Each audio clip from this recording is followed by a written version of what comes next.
பெரியார் என்பவர் காலத்தால் நமக்கு அனுப்பப்பட்ட ஒரு போராளி அப்படின்னு சொல்லலாம். அவர் வெறும் கடவுள் மறுப்பாளராகவும், பார்ப்பனிய எதிர்ப்பாளராகவும் மட்டுமே சித்தரித்து வந்திருக்கிறாங்க.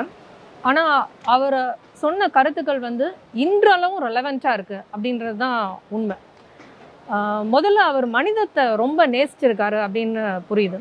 எல்லாரும் சமமா இருக்கணும். அவர் பார்த்த ஏற்றத்தாழ்வுகளை வாழ்நாளே ஃபுல்லா அர்ப்பணிச்சு அதை எவ்வளவு தூரத்துக்கு மறுதலிக்க முடியுமோ அதை செஞ்சிருக்காரு.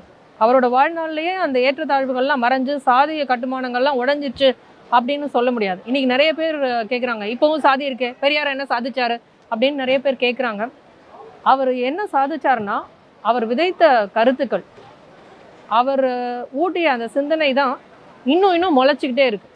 சாதியை இன்னைக்கும் ஒருத்தன் எதிர்க்கிறான்னா அது அவர் அப்போ போராடினது, அப்போ அவர் விதைத்த கருத்துக்கள், அவர் செஞ்ச பிரச்சாரம். அவர் நிறைய மைல்கள் டிராவல் பண்ணி, அப்போல்லாம் இந்த சோஷியல் மீடியா அதெல்லாம் கிடையாது, டக்குன்னு எல்லாத்தையும் எடுத்துகிட்டு போகிறதுக்கு நிறைய மைல்கள் டிராவல் பண்ணி இதை பொதுக்கூட்டங்கள் போட்டு கட்டுரைகள் எழுதி அதை செஞ்சார்.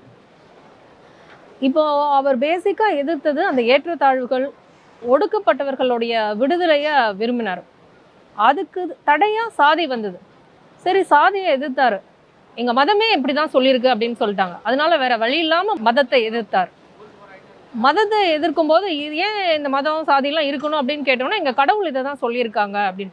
அப்படியா, அப்படிப்பட்ட கடவுளும் எனக்கு தேவையில்லை அப்படின்னு சொன்னார். ஸோ அவருடைய ஆணிவேர் கடவுளை எதிர்ப்பது கிடையாது. அவரே அதை நிறைய இடத்துல சொல்லியிருக்காரு. எனக்கும் கடவுளுக்கும் என்ன வாய்க்கா வரப்பு தகராறாக இருக்குது, ஒருவேளை கடவுள் இருந்து வந்துட்டாருன்னா அப்படியா நீங்கள் தான் கடவுளான்னு நானும் கூட கும்பிடு தான் செய்வேன். நான் எதிர்க்கிறது ஏற்றத்தாழ்வுகளையும் கடவுள் பெயரால் நடத்தப்படும் அநியாயங்களையும் மட்டும்தான் அவர்னு மறுபடியும் பெரியார் சொல்லியிருக்கிறார். அது மட்டும் இல்லை, எல்லா கடவுளுமே அவர் எதிர்த்திருக்காரு. குறிப்பிட்ட இந்து கடவுளை மட்டும்தான் எதிர்த்தாரு அப்படின்றது ஒரு பிரச்சாரம் மட்டும்தான். உண்மையிலேயே அவர் கடவுள் மறுப்பாளராக இருக்கிறது அவருடைய நோக்கமே கிடையாது. அடுத்தது, ஒரு பெண்ணியத்துக்கு செய்த விஷயங்கள் ரொம்ப பிரம்மாண்டமானது. பெண்களுக்கு சொத்துரிமை கொடுக்கணும். சொல்லப்போனால் ஆணுக்கு இந்த சமுதாயத்தில் என்னென்ன உரிமைகள் இருக்கோ அது அவ்வளவுமே பெண்ணுக்கு ஆகணும் அப்படின்னு அவர் விரும்பினார். மறுமணம் பெண்களுக்கு செய்கிறதுக்கு வாய்ப்பு இருக்கணும், சொத்துரிமை இருக்கணும், அவங்க படிக்கணும், ஆண்களுக்கு நிகராக வேலை பார்க்கணும் அப்படின்லாம் கூட அவர் சொன்னார். நிறைய குழந்தை பெற்றுக்கிறதுனால தான் அவங்களால கெரியரில் ப்ரோக்ரஸ் ஆக முடியல, வளர முடியல அப்படின்ற கருத்தை அவர் முன் வச்சார். குடும்ப கட்டுப்பாடுக்கு அப்போவே நிறைய பிரச்சாரங்கள் அவர் செஞ்சார். இந்த சமையல் கட்டுலேருந்தும் குழந்தை பெற்றுக்கிற மெஷினாக இருக்கிறதுலேருந்தும் அவங்க விடுதலை அடைந்தாதான் பெண்ணோடைய விடுதலையே பாசிபிள்னு அவர் ரொம்பவே நம்பினார். அது கொஞ்சம் கொஞ்சமாக அந்த கருத்துக்கள்லாம் இப்போ தான் வேர் பிடிச்சி வர ஆரம்பிச்சிருக்கு. இப்போ தான் பெண்கள் படித்து வெளியில் வராங்க. நிறைய பேர் நாங்கள் இப்போ திருமணம் செஞ்சுக்கலன்னு சொல்கிறாங்க. குழந்தை நாங்கள் இவ்வளோ பெற்றுக்க மாட்டோம் அப்படின்னு சொல்கிறாங்க. இப்போ சமீபத்தில் கூட ஒரு தொலைக்காட்சி ஷோவில் சொல்லிட்டு இருந்தாங்க இல்லையா, பெண்கள் நாங்கள் டிங்காக இருக்கோம், குழந்தை பெற்றுக்கலன்னு. ஆனால் இதை பல வருடங்களுக்கு முன்னாலேயே பெரியார் சொன்னார் அப்படின்றது எவ்வளோ பெரிய விஷயம், எவ்வளோ தொலைநோக்கோடு அவர் இருந்திருக்கார் பாருங்க. இதில் மாட்டிக்கிட்டு சிக்கிறதுனால தான் உங்களுக்கு ஆணுக்குரிய எல்லா சமத்துவமும் உங்களுக்கு கிடைக்கல, நீங்கள் பொருளாதார சுதந்திரம் நீங்கள் அடையலை அப்படின்றத அவர் ஒரு விஷனரியாக சொன்னார். அதுக்கப்புறம் நிறைய பேர் சொல்லுவாங்க, அவர் தமிழை காட்டுமிராண்டி மொழி அப்படின்னு சொல்லிட்டாரு அப்படின்னு. அப்படி இல்லை. அவர் அவர் நிறைய வெளிநாடுகளுக்கெல்லாம் ட்ராவல் பண்ணார். அங்கே மனிதர்களை பார்த்தாரு. அங்கெல்லாம் அறிவியல் பூர்வமாக இருக்காங்க. நம்ம நிறைய மூட நம்பிக்கைகளில் சிக்கி இருக்கோம். நம்ம பழைய புராணங்களே பேசிகிட்டு இருக்கோம். இலக்கியம்னாலும் கூட பழைய புராணங்களையும் கதைகளையும் தான் பேசிகிட்டு இருக்கோம். நம்ம இலக்கியம் முற்போக்கா இல்லை, அதனால காட்டு முன்னாடித்தனமாக நம்ம இருக்கோம் அப்படின்னு சொன்னார். அந்த லெவலுக்கு நம்ம வளரணும் அப்படின்னு அவர் ரொம்ப ஆசைப்பட்டார். மூட நம்பிக்கைகள்லையும் தேவையில்லாத சடங்குகள்லையும் நம்ம நிறைய டைமை வேஸ்ட் பண்ணுறதுனால தான் நம்மளால் ப்ரோக்ரெசிவாக இருக்க முடியல. ரஷ்யாவும் யூரோப்பும் யூஎஸும் அவங்க வான் மண்டலத்துக்கு போகிறாங்க, நிலவுக்கு போகிறாங்க, விண்வெளி ஆராய்ச்சி செய்கிறாங்க. ஆனால் நம்ம இன்னும் பழைய புராண கதைகள்லேயே சிக்கிக்கிட்டு இருக்கோம் அப்படின்றது தான் அவருடைய கருத்து. அதனால தான் அவர் பெரும்பாலும் இந்த இலக்கியம், புராணம் இதிலெல்லாம் ஆர்வம் காட்டவே இல்லை. அவர் இலக்கியம்னு ஒத்துக்கிட்டது ஒன்று தான், திருக்குறள். அதுவும் கூட ஒரு தனி மனிதனோட ஒழுக்க நெறி அதை சொல்கிறதுனால அதை ஆதரித்தார். அவர் ஒழுக்க குறைபாடை போதிச்சவர், யார் வேணால் எப்படி வேணால் இருந்துக்கலாம் அப்படின்னு சொல்லிட்டாருன்னு நிறைய பேர் குற்றம் சாட்டுவாங்க. ஆனால் அது உண்மை கிடையாது. அவர் சுதந்திர விரும்பி, ஒரு மனிதன் சுதந்திரமாக செயல்படணும்னு விரும்பினார். கட்டாயத்தின் பேரில் திருமணம், கட்டாயத்தின் பேரில் உடலுறவு, கட்டாயத்தின் பேரில் ஒரு வாழ்க்கை, இது இருக்கிறதெல்லாம் தேவையே இல்லை. அறிவை யூஸ் பண்ணுங்கள், விரும்பியபடி வாழணும், இந்த காதல், திருமணம் இதுலலாம் எதுலையுமே ஒரு புனிதத்துவம் அப்படின்றதுலாம் கிடையாது. இது மனிதர்கள் சந்தோஷமா இந்த பூமியில வாழ்றதுக்கான ஏற்பாடு அப்படின்னு அவர் நம்பினார். அதனால தான் அவர் சொன்னாரு, பிடிக்கலன்னா வெளியில வந்துருங்க. வேற துணையை தேடிக்கோங்கன்னு. இதை வந்து ரொம்ப திரிச்சு திரிச்சு அவர் எப்படி வேணா வாழ்ந்துக்கலாம், யார் கூட வேணா போகலான்னு சொல்லிட்டாரு அப்படின்னு மக்கள் வந்து சொல்லிட்டு இருக்காங்க. இன்ஃபேக்ட் பெண்களுக்கான விவாக மறுப்பு, விவாகரத்து உரிமை இதெல்லாம் வந்து அவர் அப்போவே பேசினார். அவர் பெண்கள் விதவைகள் அந்த காலத்தில் வந்து குழந்தை திருமணங்கள்லாம் இருந்தது, அதை அவர் எதிர்த்தாரு. அதனால இளம் விதவைகள் 10 வயசு பிள்ளை 15 வயசு பிள்ளைங்கள்லாம் விதவைகளாக இருந்தாங்க.